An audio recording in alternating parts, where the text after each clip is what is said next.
ಆಗಮಿಸುವ ಮಾಧ್ಯಮ ಮಿತ್ರರಿಂದ ಮಹಿಳಾ ಮೋರ್ಚಾ ಪರವಾಗಿ ಸ್ವಾಗತವನ್ನು ಬಯಸುತ್ತೇನೆ. ಹಾಗೂ ಚುನಾವಣಾ ಸಂಚಾಲಕರಾದ ರವೀಂದ್ರ ಶೆಟ್ಟಿ ಉಳಿದವರಿಗೆ ಕೂಡ ಸ್ವಾಗತವನ್ನು ಬಯಸುತ್ತೇನೆ.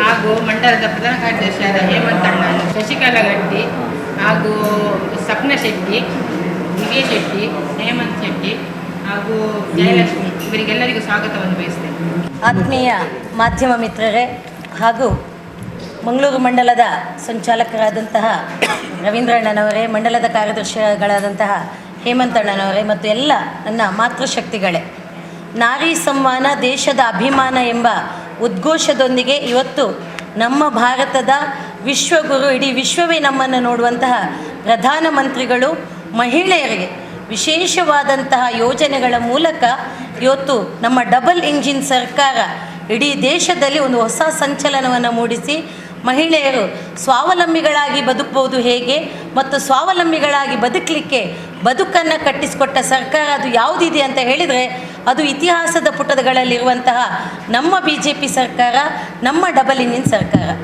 ಸ್ನೇಹಿತರೆ, ತಾವು ಗಮನಿಸಿರ್ಬೋದು, ಈ ಸಲ ವಿಶೇಷವಾಗಿ ವಿಧಾನಸಭಾ ಚುನಾವಣೆಯಲ್ಲಿ ನಮ್ಮ ರಾಜ್ಯದಲ್ಲೇ 12 ಜನ ಮಾತೆಯರಿಗೆ ಸೀಟನ್ನು ಕೊಟ್ಟಿದ್ದಾರೆ, ಅವಕಾಶವನ್ನು ಕಲ್ಪಿಸಿದ್ದಾರೆ. ಇಲ್ಲಿ ನಾರಿ ಸಮಾನತೆಯ ಬಗ್ಗೆ ನಾವು ನೋಡುವಂಥದ್ದು, ಅದರಲ್ಲೂ ಕೂಡ ವಿಶೇಷವಾಗಿ ದಕ್ಷಿಣ ಕನ್ನಡ ಜಿಲ್ಲೆಯಲ್ಲಿ ಇಬ್ಬರು ಅಕ್ಕಂದಿರಿಗೆ, ಸುಳ್ಯ ಮತ್ತು ಪುತ್ತೂರಿನಲ್ಲಿ, ಸುಳ್ಯದಲ್ಲಿ ನಮ್ಮ ಭಾಗೀರಥಿ ಮುರಳ್ಳಿ ಅವರಿಗೆ ಮತ್ತು ಪುತ್ತೂರಿನಲ್ಲಿ ಹಿರಿಯರಾದಂತಹ ಮಾತೃಸ್ವರೂಪಿಯಾದಂತಹ ಆಶಕ್ಕನವರಿಗೆ ವಿಧಾನಸಭಾ ಚುನಾವಣೆಯಲ್ಲಿ ಒಂದು ಅವಕಾಶವನ್ನು ಕೊಟ್ಟಿರೋದ್ರಿಂದ ಅವರು ವಿಶೇಷವಾಗಿ ಕೇವಲ ಬಾಯಿ ಮಾತುಗಳಲ್ಲಿ ಇವತ್ತು ವಿರೋಧ ಪಕ್ಷಗಳು ನಾರಿಯರಿಗೆ ಸಮ್ಮಾನ, ನಾರಿ ಸಮಾನತೆ ಅಂತ ಏನು ಹೇಳ್ತಾರೆ, ಬಾಯಿಯಲ್ಲಿ ಬೊಗಳೆ ಬಿಟ್ಟು ಅದನ್ನು ಕಾರ್ಯಗತಗೊಳಿಸಿದಂಥ ಸರ್ಕಾರ ಯಾವುದಂತ ಕೇಳಿದರೆ ಅದು ನಮ್ಮ ಡಬಲ್ ಇಂಜಿನ್ ಸರ್ಕಾರ. ಅದಕ್ಕೆ ಮೊದಲನೇದಾಗಿ ಪಕ್ಷದ ಎಲ್ಲ ಹಿರಿಯರಿಗೆ, ವರಿಷ್ಠರಿಗೆ ನಾವು ಪ್ರಣಾಮಗಳನ್ನು ಇಡೀ ನಮ್ಮ ನಾರಿ ಸಮಾಜ ಪಡ್ತಾ ಇದೆ. ಇವತ್ತಿನ ಪತ್ರಿಕಾಗೋಷ್ಠಿ ವಿಶೇಷವಾಗಿ ಕರೀತಾ ಇರುವಂಥದ್ದು ತಾವು ಈಗಾಗಲೇ ನೋಡಿದ್ದೀರಿ. ಚುನಾವಣಾ ಪ್ರಚಾರದಲ್ಲಿ ರಾಜ್ಯ ರಾಷ್ಟ್ರ ಮಟ್ಟದ ನಾಯಕಿಯರೆಲ್ಲ ಎಲ್ಲ ಕ್ಷೇತ್ರಗಳಲ್ಲಿ ಒಂದು ಪ್ರಚಾರದಲ್ಲಿ ಭಾಗವಹಿಸ್ತಾ ಇದ್ದಾರೆ. ಇದೇ ಬರುವ ಸೋಮವಾರ ದಿವಸ 8ನೇ ತಾರೀಕು ಮಧ್ಯಾಹ್ನ ನಮ್ಮ ಕ್ಷೇತ್ರಕ್ಕೆ ಮಹಿಳಾ ಮೋರ್ಚಾದ ರಾಷ್ಟ್ರೀಯ ಅಧ್ಯಕ್ಷರಾದಂಥ ಶ್ರೀಮತಿ ವಾನತಿ ಶ್ರೀನಿವಾಸನ್ ಅವರು ಬರ್ತಾ ಇದ್ದಾರೆ. ಭಾಳ ಹೆಮ್ಮೆ ಆಗ್ತಾ ಇದೆ. ನಮ್ಮ ರಾಷ್ಟ್ರಾಧ್ಯಕ್ಷರು ಅವರ ವಿಶೇಷತೆಗಳು, ಕೊಯಮತ್ತೂರಿನಲ್ಲಿ ಅವರು MLA ಆಗಿದ್ದಾರೆ, ವೃತ್ತಿಯಲ್ಲಿ ವಕೀಲೆಯಾಗಿದ್ದುಕೊಂಡಿದ್ದಾರೆ. ಇಡೀ ದೇಶದ ಉದ್ದಗಲಕ್ಕೂ ಪ್ರವಾಸವನ್ನು ಮಾಡಿ ಇವತ್ತು ನಾರಿ ಶಕ್ತಿಯನ್ನು ಸಂಪನ್ನಗೊಳಿಸುವಲ್ಲಿ ಇವತ್ತು ಭಾರತೀಯ ಜನತಾ ಪಾರ್ಟಿ ಸಂಪೂರ್ಣವಾಗಿ ನಮ್ಮನ್ನು ನಾವು ತೊಡಗಿಸಿಕೊಳ್ಳಿಕ್ಕೆ ಇವತ್ತು ಶಕ್ತಿಯಾಗಿದ್ದಾರೆ.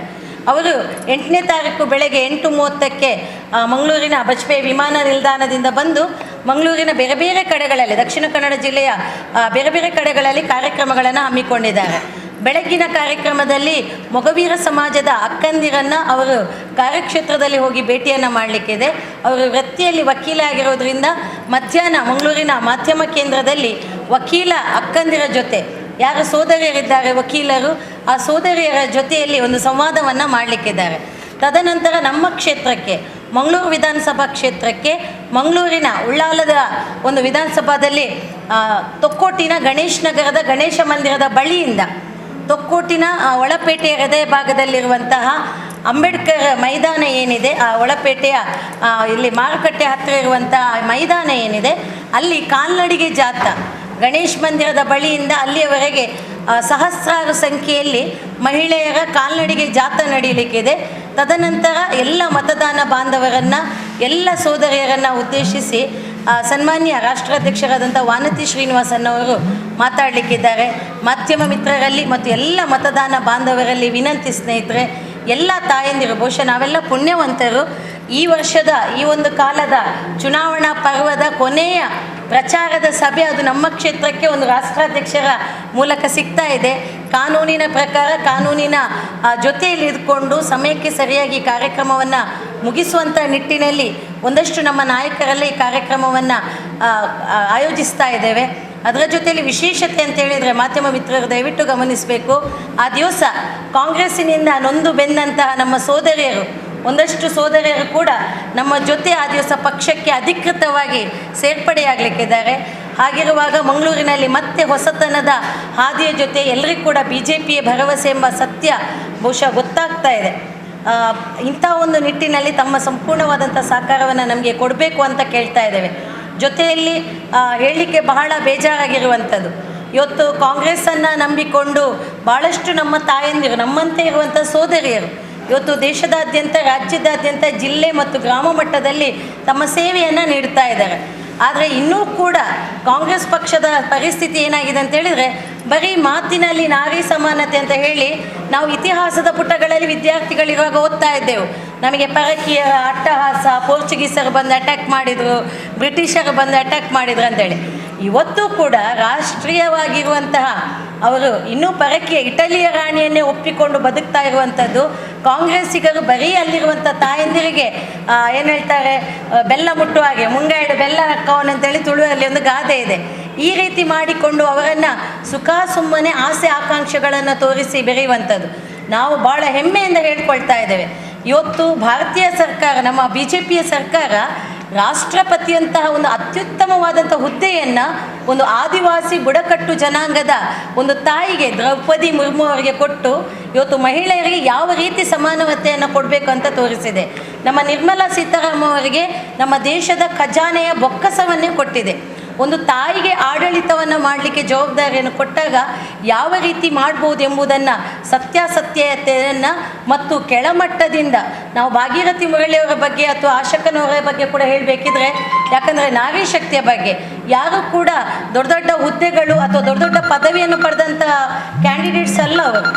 ತಳಮಟ್ಟದಿಂದ ಸಂಘದ ಸೇವಕರಾಗಿ ಜನಮನದಲ್ಲಿ ರಾಷ್ಟ್ರೀಯತೆಯ ಒಂದು ಒಲವಿಗಾಗಿ ಅವರು ಸಮಾಜಕ್ಕೋಸ್ಕರ ತನ್ನನ್ನು ಅರ್ಪಣೆ ಮಾಡಿರುವಂಥ 2 ತಾಯಂದಿರಿಗೆ ಕೊಟ್ಟಿದ್ದಾರೆ. ಬಹುಶಃ ಇದೆಲ್ಲ ಸಾಧ್ಯತೆಗಳು ನಡೆಯುವುದು ನಮ್ಮ BJPಯಲ್ಲಿ.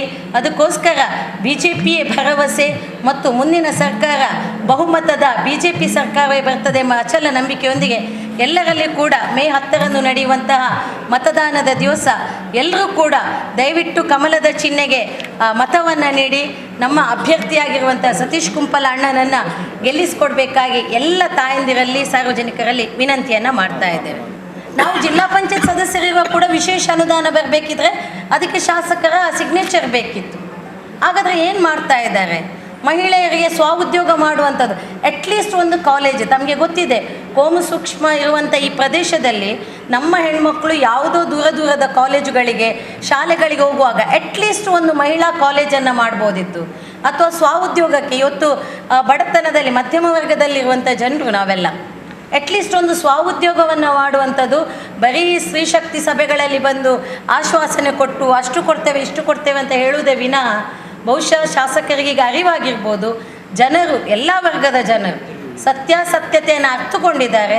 ದಯವಿಟ್ಟು ಕೇವಲ ಅವರು ಬರುವಂತಹ ಏನು ಸಾರ್ವಜನಿಕ ಕಾರ್ಯಕ್ರಮಗಳಿಗೆ ಅವರ ನಮಸ್ಕಾರವನ್ನು ಮಾತ್ರ ತಗೊಳ್ಳೋ ಬದಲು ಅವರಲ್ಲಿ ಸಾರ್ವಜನಿಕರು ಕೂಡ ಇಷ್ಟು ವರ್ಷ ನಿರಂತರವಾಗಿ ಅವರಿಗೆ ದೇವರ ದಯದಿಂದ ಅವಕಾಶ ಸಿಕ್ಕಿದೆ.